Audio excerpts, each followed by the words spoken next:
Okay, so Maimonides is our next philosopher. So we are going to be again traveling through space and time, right? We were somewhere in the Arabian Peninsula with the Book of Job, and now we move all the way into southern Spain.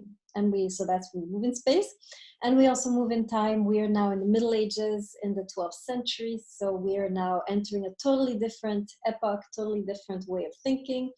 So before I can tell you anything about Maimonides, I have to tell you a little bit about his context, the worldview of the time, and so forth. So I'm going to start by talking about the Middle Ages. So epoch, Middle Ages. And the second thing I'll talk about is his biography. And finally, we'll talk about his thought. We'll talk about two of his works, the Mishneh Torah and the Guide, which is what we're reading. And that will be all for today. So, all right, so Middle Ages, we are in the Middle Ages, but we are not in the Middle Ages as we know them. So I'll explain in a second. So let me start actually with a question. When you hear about the Middle Ages, what is the association, positive or negative? What's usually the feeling we get? Yes, very good, Suresh. Negative. Why? Why do we have such a negative perspective on the Middle Ages? What are we being taught about the Middle Ages? What do they say? So the fall of the Roman Empire, when was the fall of the what does anybody know the exact, because now I'm thinking, when was the fall of the Roman Empire? That's a really good Suresh, you're killing me. Somebody look it up, please, the exact date. Okay, yes, Suresh, you're right about the Renaissance, but that's a positive association, which we'll talk about. Or is that when the Roman Empire fell? Suresh, look it up, please. I need the date for the fall of the Roman Empire. I have to know now. Oh, thank you. 476 AD. Okay, so it's after, way after, right? Middle Ages. How do I not know this? Thank you, Suresh. The Middle Ages that we're talking about is in the 12th century, right? So much later. So yes, Alim, right? We have the Black Plague. What else? What other negative things do we associate? Very good, Critchell. Religious persecution. There's one more thing, if you can find it, around the Middle Ages that we think about. Anybody heard the word obscurantism? Okay, darkness, meaning intellectual darkness, right? In other words, people didn't know a lot. People were ignorant, right? This is another myth we're going to see about the Middle Ages. Okay, so three things, right? Let me summarize. Three things that we characterize the Middle Ages with, right? Sickness, wars, and ignorance, right? In general, right? This is what we associate the Middle Ages with. Now, the fact is that when we think of this type of Middle Ages, we're missing the other side of the coin, right? The Middle Ages was not just sickness, was not just war, was not just ignorance, was actually also the opposite was going on. So let me explain. So we don't know about this because we are only familiar with the Christian Middle Ages. And indeed, that is how things were in the Christian Middle Ages in Europe, right? But when you go a little bit south to the Mediterranean, to the Arabian Peninsula, to the where Iran, Iraq, and so forth are, you have a very different picture. Okay, and this is where Maimonides is, right? If he's in the Middle Ages, he's in the Middle Ages that belonged to what we call the Golden Age of Islam. Okay, so we have two Middle Ages. We have the Christian Middle Ages and we have the Arab, the Islamic Middle Ages, right? And they're two very different cultures, right? If you want to know more, you can watch a movie. It's called, oh my God, what's the name of that movie? It's on Netflix. I just watched it recently. It's about a young British boy who goes all the way to, which country? Some Arab country to learn about medicine. Did anybody see this? Let me see gallery view. Anybody saw that movie? The Physician. Okay, nobody saw The Physician on Netflix? Okay, it is your task. All right, tonight you're gonna watch The Physician. I believe that's the name of the movie, and it really shows the difference between how the Christian Middle Ages, so the north of Europe, and the Muslim Middle Ages, very different, right? So whereas the Christian Middle Ages are characterized by sickness, persecution, and wars, the Golden Age of Islam is exactly the opposite. So in other words, instead of sickness, we have the first medical schools, the first medical universities are being built during that time, right? And many people from Europe indeed did come to these centers of learning to learn medicine with either Muslim or Jewish, right, sages. There were a lot of people coming from Europe in order to learn. So number one, right, first myth, right, on sickness, we have the opposite. We have the first medical schools and hospitals are being built in the context of the Muslim Middle Ages, right? Instead of obscurantism, we have an increase in learning. So I'm going to explain all this in a second, right? And instead of wars, and so we do have wars, of course, with the Muslim conquest, right? They're conquering, they're not coming with doves and flowers, right? They're conquering.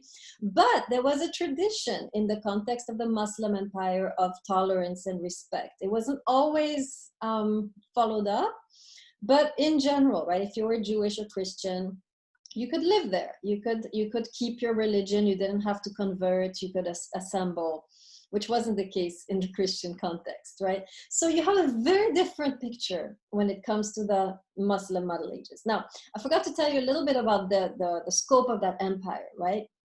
So if you remember a little bit of Islamic history, you know that Muhammad is around 500 AD, right? And then, of course, Islam spreads, mostly by conquest, right?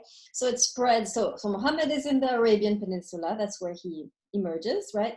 And then Islam will spread of course, through Palestine, through Turkey, through Iran, Iraq, Afghanistan, and it will spread through North Africa, all of, right, Egypt, Tunisia, Algeria, Morocco, all the way to southern Spain, which is Andalusia, right? The south of Spain is a different culture, different architecture because of the Muslim influence, right? If any of you have visited southern Spain and visited, for example, the Alhambra of Granada, you see there the powerful Muslim influence, right? This is one of the marvels of the universe, the Alhambra. So this was the scope of the Muslim empire. It started around 500 up until around the, I guess, 13th century, where they got eventually, things happened. They didn't spread any further because of the resistance of the north, but also because of internal fights and squabbles. And so eventually the empire dissolved, right? But when we're talking around the 12th century, this is the golden age, right? And so in this empire, you had three main centers, right? You had the center of Baghdad, which was in present-day Iraq, the center of Cairo, which is in Egypt, and Cordoba, which is where Maimonides was, right? Cordoba is a city in Spain, southern Spain. And these were three kingdoms at the time, led by a prince, a Muslim prince, or a caliph, right? If you want to use the actual words, right? The caliph is a prince, right? And oops, I meant to write prince. I can't write prince, okay. And the caliphate is a kingdom, right? So these were, right, the three caliphates, three caliphs, and each of these kingdoms, right, was led by a prince who was actually very educated, right? He was, of course, a man of war, political man, but he was also very educated. And one of the first things these princes would do when they would establish themselves, right, in a kingdom, would be to make sure that the learning was supported, right? In other words, a lot of what these princes did, which was very, very important to us, actually, we'll see in a second, is they wanted to develop science, develop philosophy, develop literature, and they actually supported financially the scientists, the philosophers, and so forth, right? So if you came to that city and you were a scientist or a philosopher or a theologian, you would actually be supported, encouraged, and really be part, right? You would be welcomed. And so one of the things that they did, these caliphs, which in fact is really important and often forgotten in the pages of history, is they are actually the first ones to rediscover the ancient Greek writings on science, physics, metaphysics, and so forth, right? So they're the ones who rediscovered those. So all of the science, right, that had been buried for several hundred years because God knows what, right? You had science in Greece that was emerging, remember, right, in the BC, around 300, 200 BC, you had science, physics, astronomy was really being developed in Greece. And then it kind of fell, right? The Romans probably, they crushed everything they touched, right? So they took over and the civilization kind of died out. But then the caliphs, the Arab caliphs, were the ones who rediscovered these ancient manuscripts and built upon them and developed their own science, their own theology, their own metaphysics, their own astronomy based on these texts, right? So they are really the ones who revived Greek culture. Now, this is an interesting point because this is not what we are taught in school. What were you taught in school about the revival of Greek culture? Does anybody remember your lessons? Who rediscovered the Greek culture according to the textbooks that we read in elementary school? In other words, where did the rebirth, or to use the word one of you used, the Renaissance, right? Which is rebirth in French, right? Where did the rebirth, right? And the Renaissance is the rebirth of Greek culture, right? Where are we taught that this Renaissance or rebirth took place? Italy, very good, Aline, right? Rivera, yes, excellent, Italy, right? We are taught, oh, the Italians, they rediscovered the Greek text and they created civilization. It's not true. Yes, they did it, but they did it after several hundred years after the Muslims already did it, right? In other words, the real Renaissance took place in the 12th century in Cordoba, in Baghdad, in Cairo, and not in Florence, right? Later in the 16th century, of course, Florence is going to finally have access to these texts. By the way, through the Jewish translations, right? So the Muslims translate the Greek text in Arabic. The Jews, who are everywhere, translate in Hebrew and Latin. And they're the ones, because they're everywhere, they're kind of like, moving between the two civilizations. They're the ones who brought actually the text, translated the text into Latin, so that finally in Florence, you can have a Renaissance. Do you see how we are lied to? Right? Why do you think it's not in the history books that the real Renaissance took place in Cordoba, Baghdad, and Cairo? Why? Let's do a little critical reading of history. Why is it not in the history books? It's an innocent question, but the answer is interesting. Yes, excellent, Alim, right? If you're a European, you don't want to know that the civilization comes from the Arabs, who you were trying to fight for several hundred years, right? So we kind of ignore, right, these pages. Historians who are Europeans, they say, no, civilization comes from us, Italy and Greece, right? And so we ignore, right, the whole, enormous contribution of the Muslim world to our civilization, right? They're the ones who first unearthed these texts, translated them, built on them, and eventually through the Jewish connection, transmitted them to the Europeans, who then built on them and of course became, right, the civilization that we have today, right? So we have an incredible debt to the Arabs, which we haven't yet paid, right? So this is just, I had to say this, right? I had to say this because this is a torn page out of the history books and we need to put it back.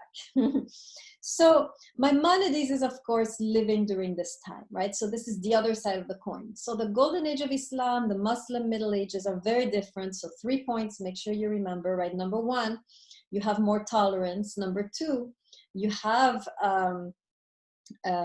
instead of the plague, the sickness, you really have, of course, you still have plagues, but you have really a strong medical pushback. And number three, of course, the golden age of Islam is known for its openness to learning, right? Learning, discovering, translating, researching, exploring, even texts that don't belong to their traditions. This was really interesting about the Islam of the golden ages, was incredibly open. Right? We have now in most countries a very fundamentalist version of Islam where you can't read this, can't read that, right? But at the time, Islam was actually very cosmopolitan, right? It was very open to exploring other traditions, integrating the good of those traditions and merging with that and exploring that, right? So and this was really one of the main reasons, I believe, why it was such a powerful empire, right? It was open, it was intellectual, right? And that's one of the keys of its success, right? I believe. The empire started to crumble when, and this happened during the time of Maimonides, when you started to have squabbles between fundamentalist Islam and this kind of enlightened Islam, right? They started to fight between each other, and the fundamentalism often won, right? And so then it's over, right? No more science, no more, right? So and that's when the empire began to decline, right? And Maimonides, interestingly, lived through both, right? The height and the depth, and we'll see that in his biography, right? Okay, so now I have an idea, right? So, and Cordoba really is a fascinating city, right? It's a very small city, but it was very, very rich in culture and in intellect and investigations, explorations, and so forth.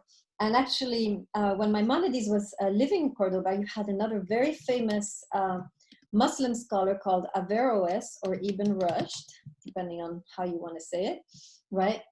And he was 10 years older than Maimonides. He was living in the same city. And there is speculation that they knew each other, that Maimonides actually learned from Averroes, some of his, because there are overlaps, right, between their philosophies. So that's just a little note of gossip for you. Okay. So now I have an idea of the climate, right? It's a climate of openness. It's a climate of also affluence. It's a climate, very exciting time, right? It's open, it's intellectual, and so forth. And so now let's zoom in on Maimonides' life. So you have an idea a little bit of how this climate influenced him, because it did, right? So he was born, so now I'm at the part of his biography. So he was born in 1138 in Cordoba. When did he die? I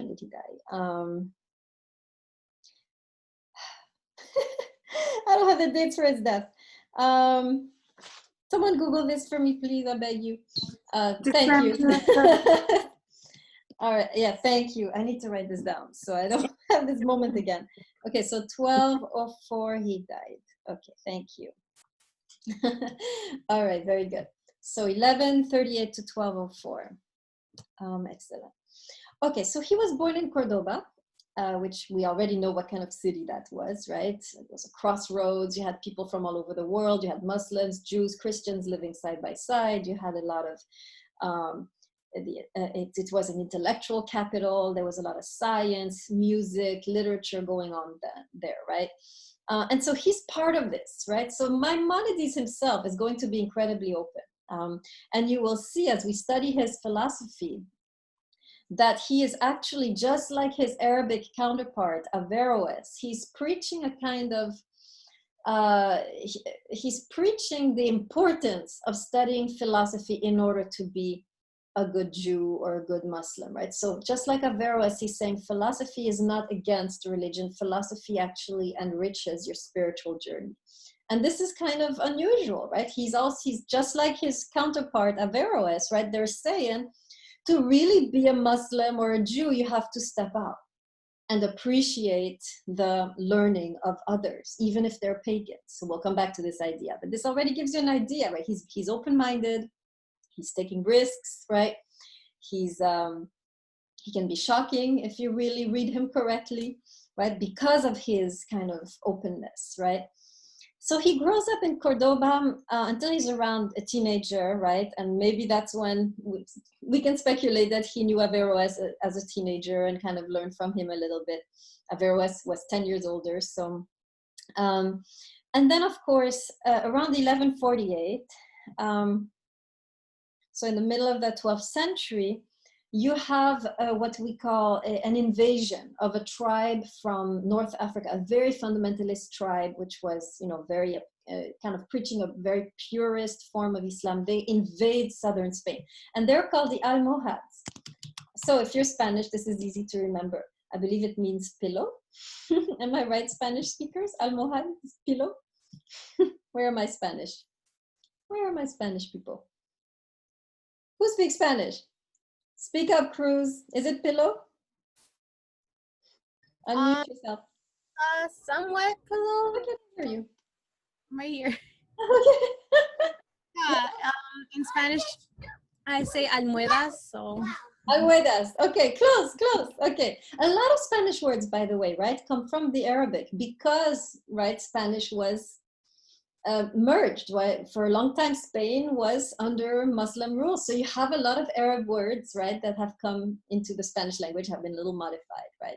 So here we have the Almohads, right, who invade southern Spain, and they're very, very fanatic, right? So they come and they immediately get rid of anything that's not Islam.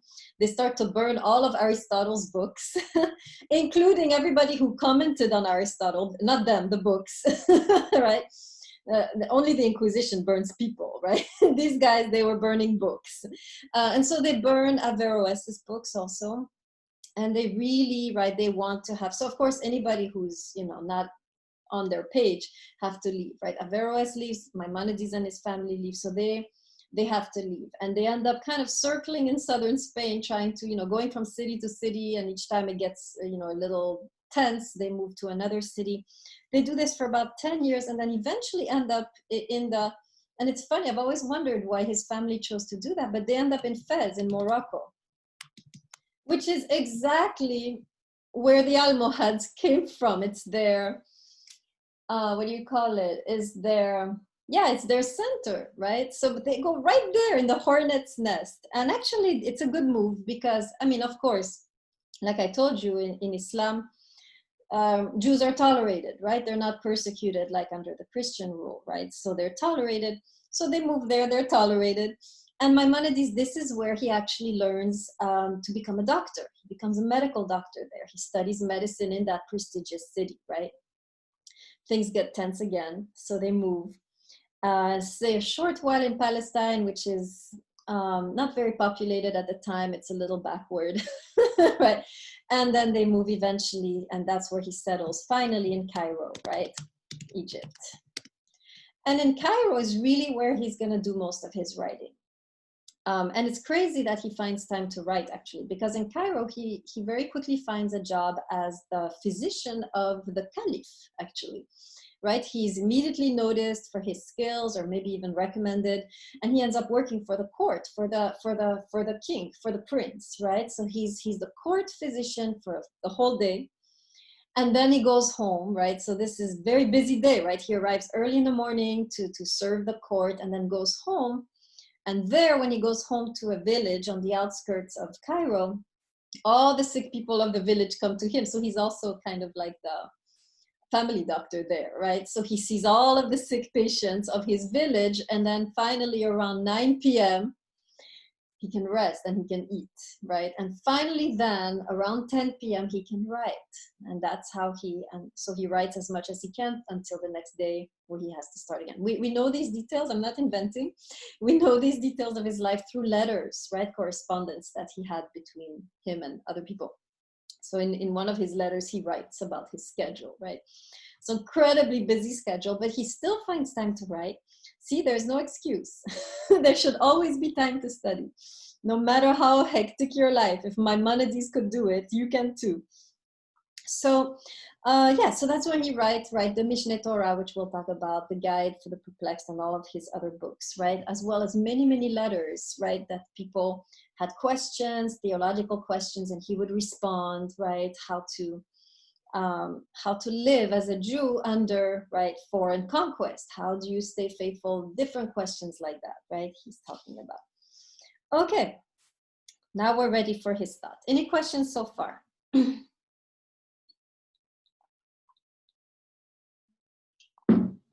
All right, his thoughts. So Maimonides, as well as being medical doctor and a writer, he was also the rabbi of the community of his town, right? He was the rabbi of the Jewish community of Cairo and the outskirts of Cairo.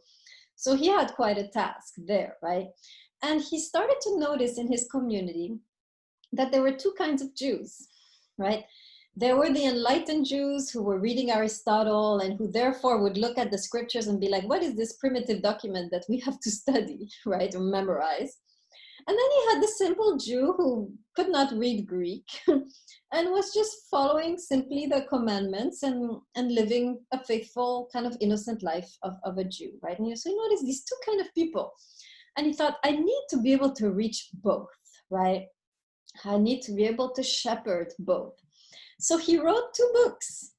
So the Mishneh Torah was written for the kind of the simple Jew, right, who didn't care for philosophy. And then he wrote the guide, right, to the perplexed, which is what we're reading because we're philosophers.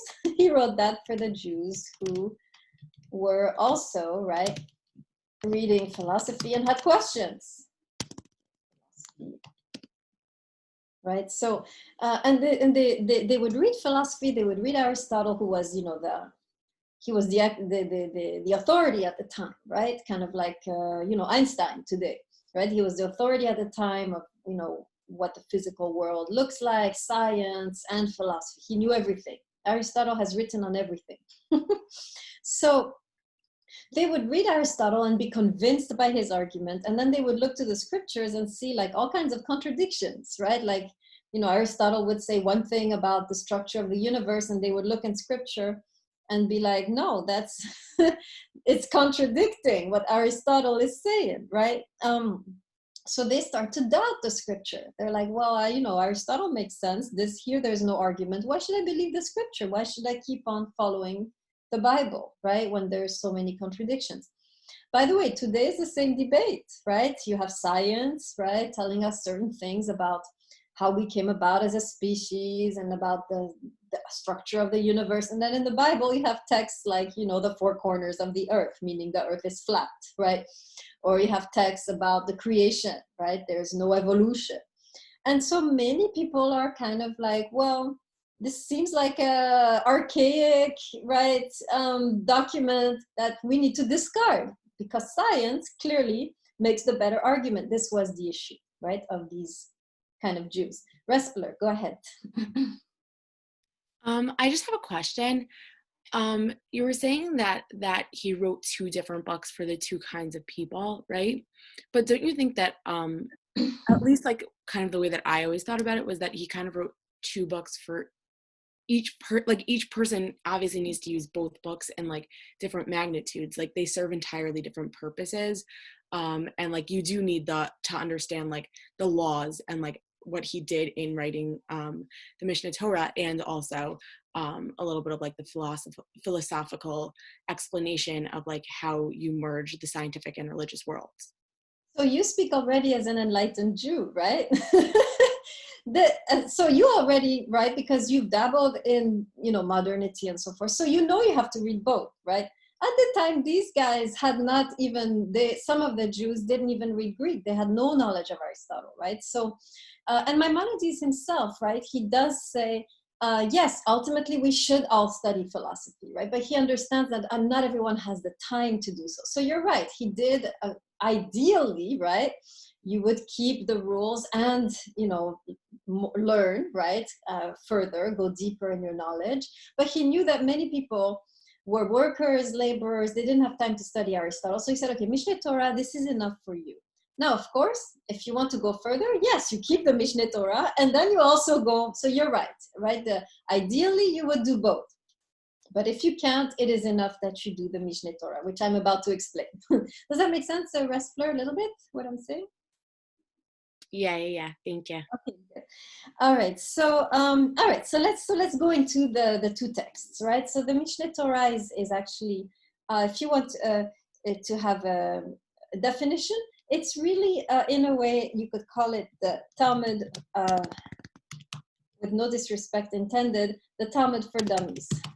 Okay, so I'll explain what I mean by that. So the Talmud, remember we talked about the Talmud, right? The Talmud, remember, is all of the discussions of the rabbis about the Hebrew Bible, which were eventually written down, and it's like a whole, it fills up a whole shelf, right? Several volumes. Now, the time that Maimonides is living, Jews are constantly having to get up in the middle of the night and escape something. right? He himself, he knows, because he probably had to get up in the middle of the night at least 10 or 12 times in his life to escape persecution. This was the time, right? So you don't have time when you're escaping persecution or someone set your house on fire to grab the 20 volumes of the Talmud and hurry up to your donkey, load it up. No, right? So he said, okay, let me write a abridged version of the Talmud. What you need to know. So actually he's been criticized for that, right? Because the Talmud is not just known for its rules and regulations, also known for its discussions, right? The rabbis discuss, disagree. This is all gone in the Mishneh Torah.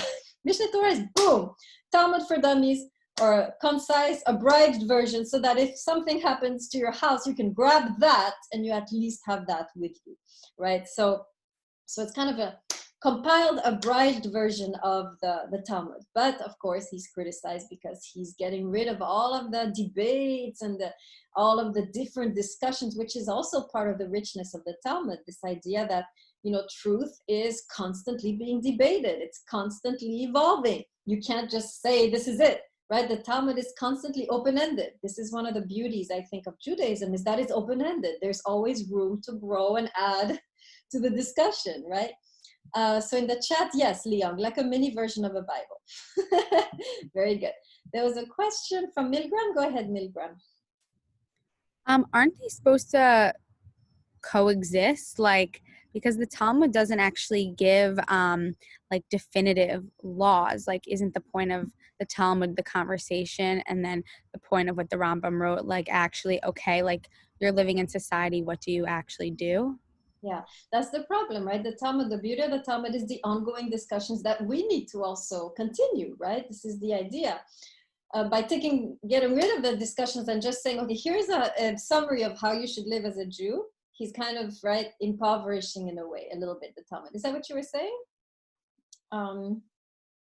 Which is what he's been criticized about. Milgram, am I contradicting you without knowing? No, I don't think you're contradicting me, but meaning I asked my question because you said that it was frowned upon that that the Rambam created such things. So my question is while I understand that, there's a pretty simple way for them to coexist, because one is practical day-to-day life and one is not.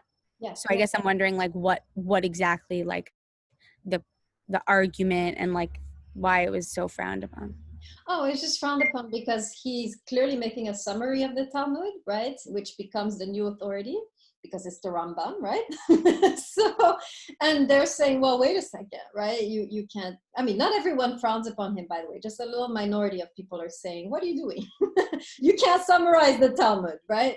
You can't do that. But he had to do it because of the times they were living in. You have to have something quick that you can grab, right? This is the rationale. Ideally, you have all the 20 volumes of the Talmud and the Hebrew Bible and your Mishneh Torah, right? But in these times, it's better to have a quick thing you can grab with you, right? So that's the issue. Does that make sense, Milgram? Yeah. Okay, great. All right, where was I? Okay, so that's the Mishneh Torah, right? So if you want a kind of concise version of Judaism, read the Mishneh Torah. It's very good for that. Now, the guide is another story. And in the preface, he actually explains. In the preface of the guide, which I think you have, it's on page 41, if you want to read it. I'll read it right now a little bit, give you a peek.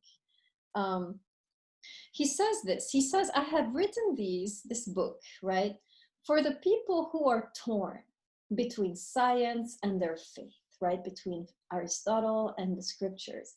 And they don't know which one to choose. And they fear that if they choose one over the other, they will sacrifice something essential in themselves, right? So for example, if they're seeing contradictions and they decide, oh, I'll still stay a Jew, then they've sacrificed their reason, right? And in a way, their Jewishness is going to be hurt by that. He says that, right?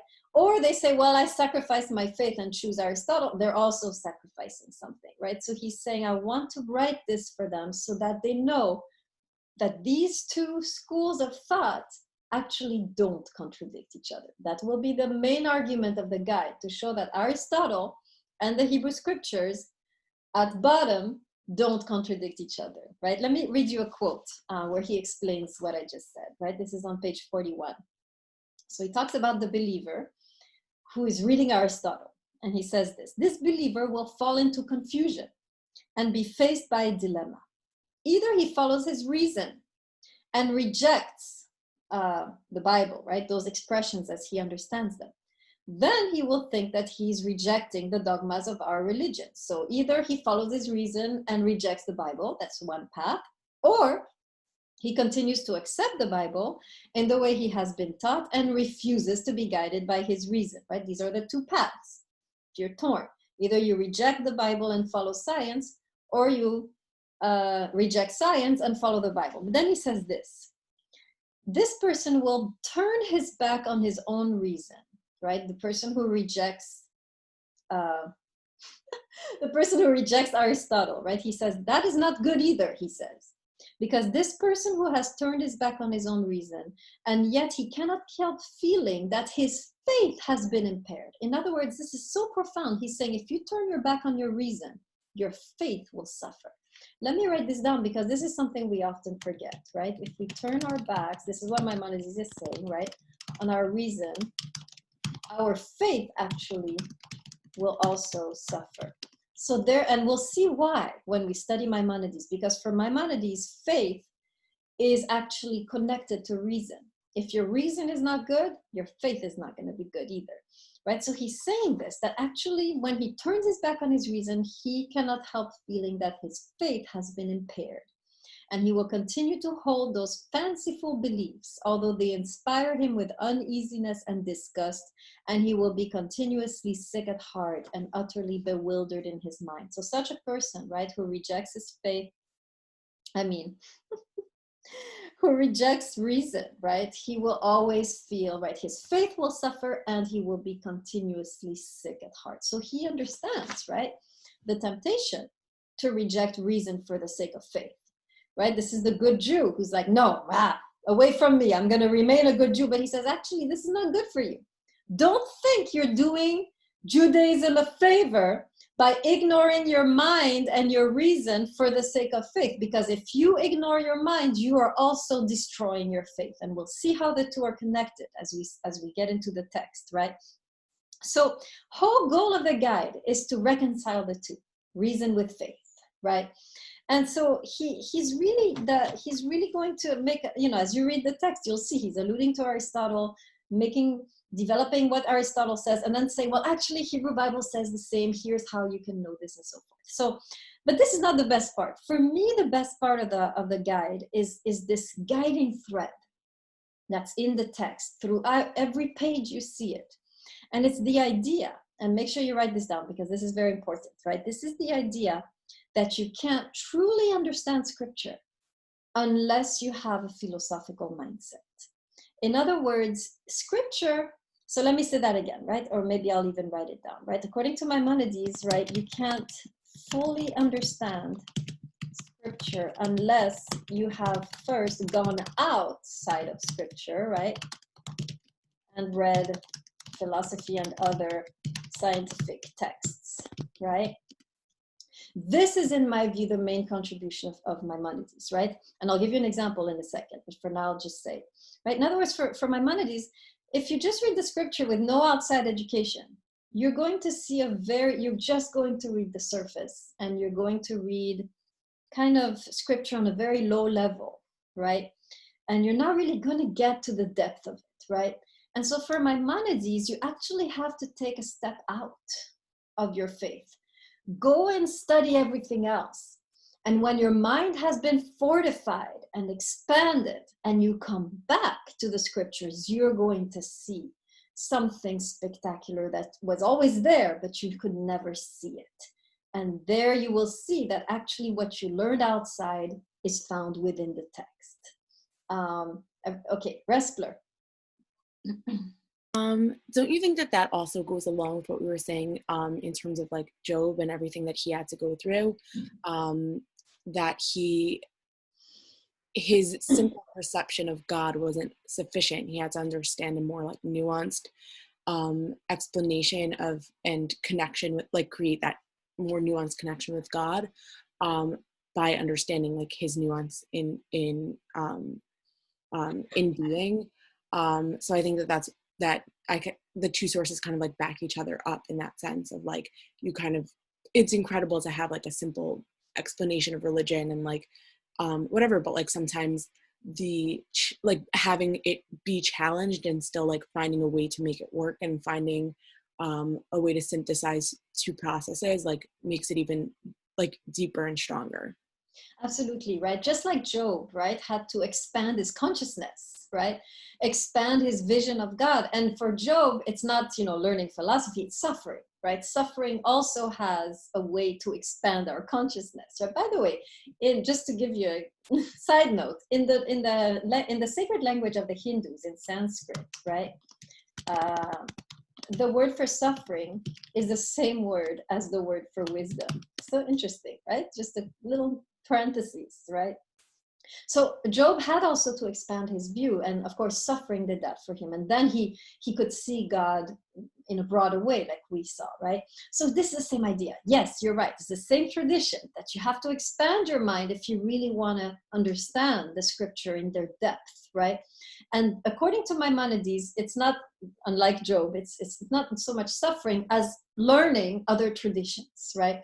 This is one of the main contributions of Maimonides, right? The idea that you have to step out of the scripture, explore everything else, broaden your mind so that when you come back to the scripture, you have a strong mind, a broad mind, and you will see then the deeper layers, the higher wisdom that you couldn't see when you were just an ignorant brute, right?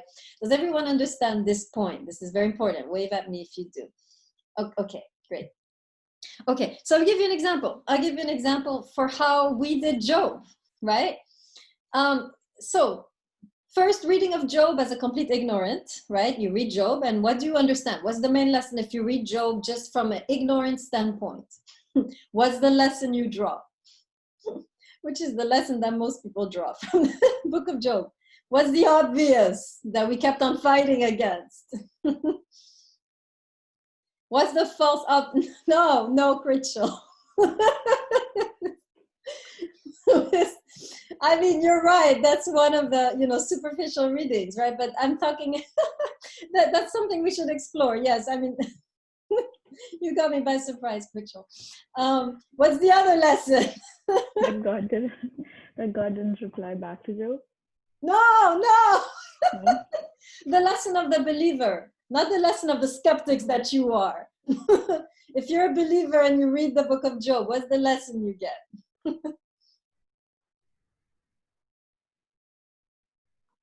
Come on, believers.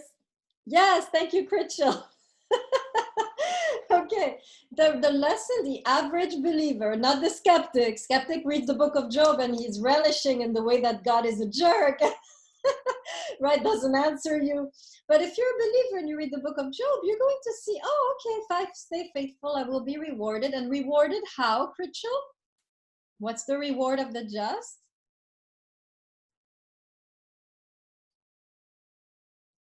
Critchell? Or someone else? Financially, yes, thank you, Wrestler. Right. This is the average believer coming from the 5 books of Moses. You go to the book of Job. You've been told, remember, if you love God, you'll be blessed. If you hate God, you'll be cursed. Now you come like this to the book of Job and you say, oh, hey, see, eventually he was faithful and eventually he got all his money back, right? And so forth. Very simple reading. Now, are we missing something when we're reading the book of Job like that? Yes, we're missing everything. What does it take to read more deeply?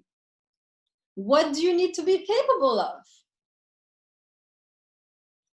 in order to see deeper in the book of Job? Some of you already kind of demonstrated what you need. So yes, but what tells you to read between the lines? What kind of mindset do you need to really see who God is in the book of Job? Can you be a religious person and really see who God is in the book of Job? Remember the descriptions we gave of God? In the test, you did very well, right? God who, breaks with tradition, God who is wild, unpredictable, challenges us. I mean, this is not, right, what we're used to, right? So we have you need actually to have somewhat of a skeptical mindset, actually. You need to see, hey, God is a jerk.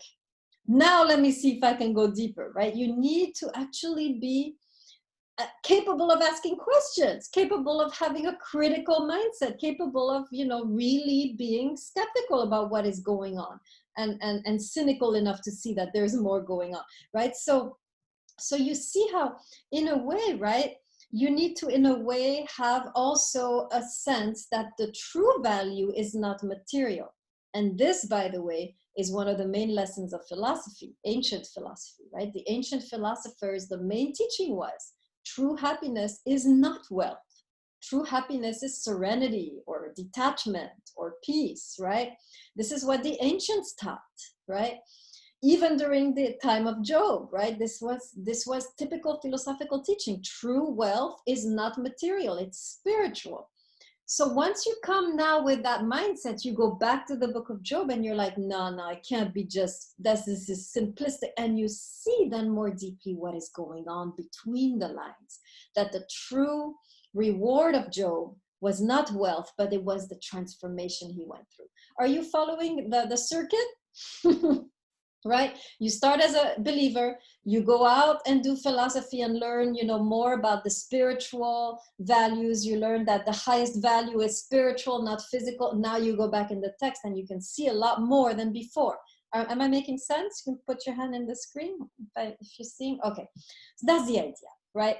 In general, Maimonides believes you have to go out, broaden your mind, learn deeper ways of seeing life, and then when you go to the text, you will see a lot more, right, than the average believer. So he really believes that the text of the biblical text is richer than we think, right? But we miss it because most of the people who are reading the text and interpreting the text have never left the text. What Maimonides is saying, which is revolutionary, he's saying you have to step out of the text if you're going to really be able to read the text. He's basically saying, if you want to be a true Muslim or a true Jew or a true Christian or Buddhist or Hindu, you have to have traveled the world, learned everything else, and now you come back rich with experience, rich with knowledge, and you will see in the sacred scriptures things that nobody else sees, right? And this is very true, actually. So that's really, and he's really, when he's thinking like that, he's a product of his times, right? This was the climate of the time. This was the intellectual climate, exploring the other difference, the different traditions that are not my tradition, and then going back and enriching one's own tradition, right? So that's the main idea, which will develop, of course, as we get in the text. But I want you to remember that this is, in my view, the main contribution of Maimonides. You have to step out in order to truly see what's going on. You have to broaden your mind. We'll talk more about that. Okay, I'm almost done. In fact, I think I am done. All right, good. So when you get into the Guide to the Perplexed, this is harder reading, right, than the book of Job. But Maimonides, to be honest, I mean, I read Maimonides for the first time in a bus ride.